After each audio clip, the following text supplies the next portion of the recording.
সাধন হুকুম দিছে, কে ধরে নিয়ে যেতে বলছে আমাকে, আমি এসেছি, চলো যাই। এবার মা হাজরা আলাইহিস সালাম অসুস্থ, বেহুশ অবস্থায় তাকে নিয়ে গেলেন কোথায়? রাজার কামরায় নিয়ে গেলেন। যে রাজা সাধনদিক ফুলসজ্জা সাজাইছে, সুন্দরভাবে সাজায় রাখছে। ও মুসলমান, এই ঘরের মধ্যে দিয়া যখন ডাকছে, রাত যখন হয়ে গেছে, হঠাৎ করে হাজরা আলাইহিস সালামের ঘুম ভাঙছে। ঘুম ভাঙিয়ে দেখে রে বিশাল ফুলসজ্জা, বিশাল বালাখানা আল্লাহ কোথায় রাখছে। এরপরে দেখে এক মুসলমান সনদ, ওখানে দেখে একজন দাসী যিনি ফুলসজ্জা সাজাইছে। দাসীকে দেখে বলে, দাসী গো, আমি কোথায়? বলে, তুমি এসেছো রাজা সাধনের খাস কামরায়। প্রতিদিন শত শত নারী নষ্ট হয়, এক দিয়ে একটা নারী একবারের বেশি ভোগ করে না রাজা সাধন। সুন্দরী নারী গুলো এনে ভোগের পাত্র বানায়, তারপরে সুরে মারে। তোমাকে আনছে বিয়ে করার জন্য, তুমি বিয়ে রাজি হয়ে যাও। তোমার সতীত্ব নষ্ট করবে, তুমি তার চাইতে বিয়ে করতে রাজি হও। মা হাজরা বলে, না, জীবন চলে যাবে, তবু আমি এই শর্তে রাজি নয়, কারণ এই পৃথিবীর নিকৃষ্ট মানুষের সঙ্গে আমি বিয়ে করতে রাজি নয়। আর ওর সঙ্গে আমার সতীত্ব রক্ষা করার জন্য আমি তোমাকে বলি, তুমি আমাকে বাঁচাও, একটু পালানোর ব্যবস্থা করে দাও। দাসী বলে, সম্ভব নয়, কারণ এখানে অসংখ্য রাজা সাধনের সৈন্য দিয়া ঘরের চারিপাশে ঢাকে ঘেরোয়া করা রয়েছে। তোমাকে যদি এখান থেকে বাইর করি, আমাকে মেরে ফেলবে, আমাকে দুনিয়া থেকে বিদায় করে দিবে, আমার দ্বারাই সম্ভব নয়। মা হাজরা বলে, বন্দাসীরে শোনো, তুমিও মেয়ে, আমিও মেয়ে, আমার ইজ্জত তুমি রক্ষা করো। তুমি মেয়ে হইয়া আর একটা মেয়ের ইজ্জত নষ্ট করতে দিও না। আল্লাহর আদালতে তুমি জবাব দিতে পারবো না। যদি আমার ইজ্জত রক্ষা না করতে পারো, দয়া করে আমাকে মেরে ফেলো, আমাকে মেরে দুনিয়া থেকে বিদায় করে দাও, তবু আমার ইজ্জতটা নষ্ট করো না। জোরে জোরে বলো আল্লাহু আকবার। এ মুসলমান, কোন কথায় কাজ না। রাত নেমে আসলো, অনেক রাত নেমে আসলো। রাজা সাধন আস্তে আস্তে গুটি গুটি পায়ে ঘরের মধ্যে চলে আসলেন। এসে হাজরার দিকে হাত বাড়াইলেন। হাজরা একটা চিৎকার মেরে বলে, মালিক,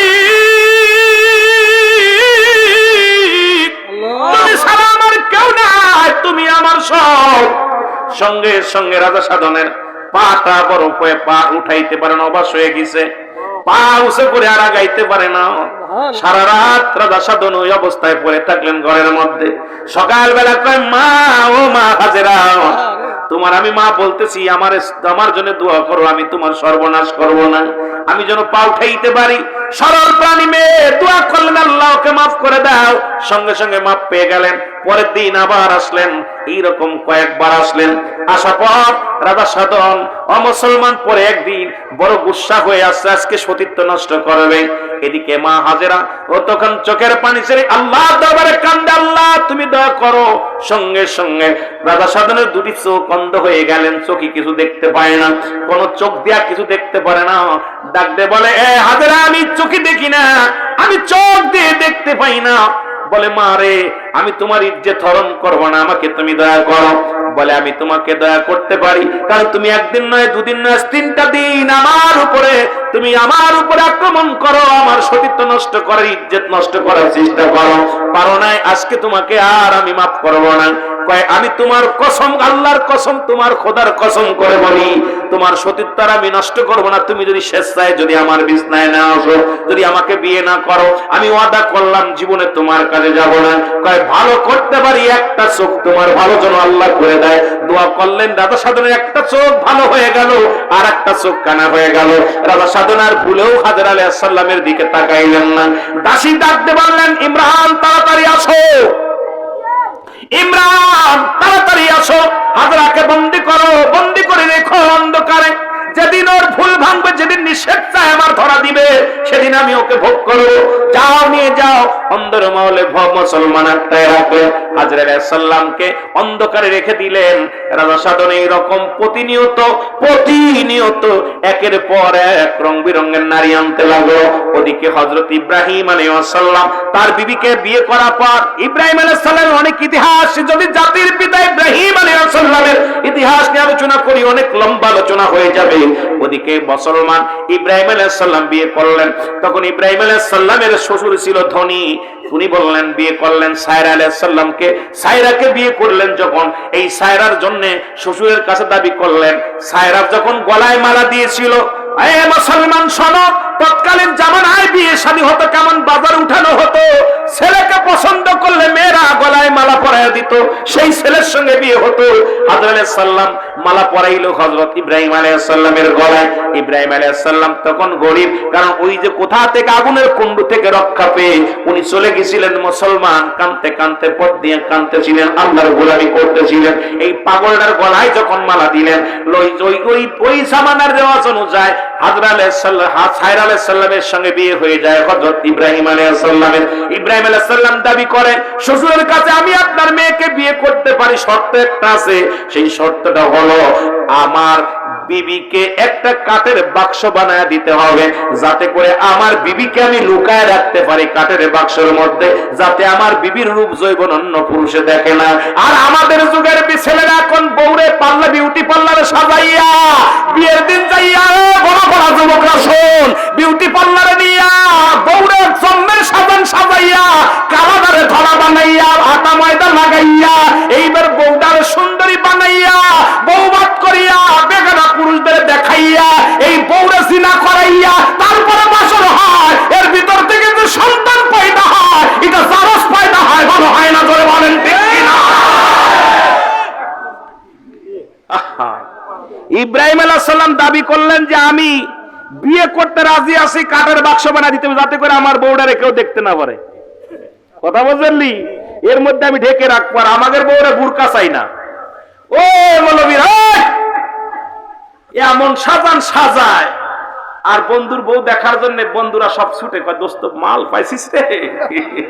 কি রে? কয় ভালো একখান পাইছিস, ঢাকা ঢাকির দরকার নাই। কি অবস্থা! শ্বশুরের কাছে দাবি করো যে আমি কোনো বন্ধু বান্ধব নেব না, আমার বিবিকে আমি বিয়ে করে আমার হাতে যখন দিবেন বোরকা পরে বুড়া মানুষ সাজায় দিবেন, যাতে করে কোনো বন্ধুর নজর না লাগে। আর আমরা বউডারে এমন ময়দা সাজান সাজায়, আরে বিউটি পার্লার। কথা বুঝেননি? কষ্ট পাচ্ছেন আপনারা? কষ্ট পাচ্ছে, কিছু কিছু লোক পাচ্ছে, মুখটা শুকায় গেছে, সবার মুখে হাসি নাই, তার মানে বুঝতে আর বাকি নাই, জোরে কোন ঠিক কি নাই? হায় হায়, কোথায় যাব, কোন জায়গা যাব? মুসলমান ইব্রাহিম আলাইহিস সালামের জন্য তার শ্বশুর একটা কাঠের বাক্স বানাইলেন। কাঠের বাক্সের মধ্যে হযরত সায়রা আলাইহিস সালামকে ঢুকাইলেন, ঢুকায়া মাথার মধ্যে রাখলেন। বিবিরে কোথায় রাখছে দেখেন, বিবিরে মোটরসাইকেলের পাশে বসায় নাই, বিবিরে রাখছে মাথার উপরে পর্দা করে। আর আমাদের যুবকরা এখন বউডারে সাজায়া ওই জালুক কোথায় যেন জামালপুরের বাজার দিয়ে ঘোরে, বন্ধুরা পিছন থেকে কয়, দোস্ত একটা মাল পাইছে। ঠিক কি না? ঠিক কি না? আগে তো মুরব্বিরা কত মাল বলতো, বুশির মাল, কাঠের মাল, এইগুলো মাল বলতো, এখন সেরিরা মাল হয়েছে। কথা ঠিক কিনা? সেরিকের মাল পাই, জোরে কোন ঠিক কিনা? কি কয়, কি কয়, কাকে কয়? আগেতে যখন গাড়িতে মাল টানতো কয় মাল টানা গাড়ি। কি কন আপনারা মুরব্বিরা কইতেন না? মালের গাড়ি যাচ্ছে, সেটা আমরা মালের গাড়ি বললে বুঝাইতো কিসের, ওই বুশি মাল নিত, নাই মশুরি ফেসারি পাট পাট বুঝাই, গম বুঝাই, এগুলো নিয়ে এরে মাল বলতো। এখন সেরি যে গাড়িতে যায় কয় ওদের মালের গাড়ি যাচ্ছে, দেখবেন মাল একটাও নেই, খালি সেরি। ঠিক কিনা? কি হলো রে ভাই, দেশে অবস্থা খারাপ, যেটা বলেন ঠিক কিনা? ও দেশের বাইরে বল না কোথায় যাই রে, একটু শান্তি বলো কোথায় গেলে পাই রে, একটু শান্তি বলো কোথায় গেলে পাই রে। ও দেশের বাইরে বল না কোথায় যাই রে, একটু শান্তি বলো কোথায় গেলে পাই। চারিদিকে দেখি শুধু নাই কিছু নাই রে, চারিদিকে দেখি শুধু নাই কিছু নাই রে। ও দেশের বাইরে বল না কোথায় যাই রে, একটু শান্তি বলো কোথায় গেলে পাই রে, একটু শান্তি বলো কোথায় গেলে পাই রে। পাম্পে তেল নাই, মরিচি ঝাল নাই, নবাবাড়ি নবাব নাই, যুবকের কাম নাই, চারিদিকে দেখি শুধু নাই কিছু নাই রে, চারিদিকে দেখি শুধু নাই কিছু নাই রে। ও দেশের বাইরে বল না কোথায় যাই রে, একটু শান্তি বলো কোথায় গেলে পাই রে, একটু শান্তি বলো মসজিদে গেলে পারে শান্তি খুঁজে পাই রে, মাহফিলে বসলে পারে শান্তি খুঁজে পাই রে, মা বাবার খেদমত করলে শান্তি খুঁজে পাই রে, গুরুজন মানলে পারে শান্তি খুঁজে পাই রে। জয় বান ঠিক কিনা? পাম্পে তেল নাই, মরিচি ঝাল নাই, নবাব বাড়ি নবাব নাই, যুবকের কাম নাই, খালি যুবকগুলো বেকার। ধরে বলেন ঠিক কিনা? চারিদিকে দেখি শুধু নাই কিছু নাই রে, চারিদিকে দেখি শুধু নাই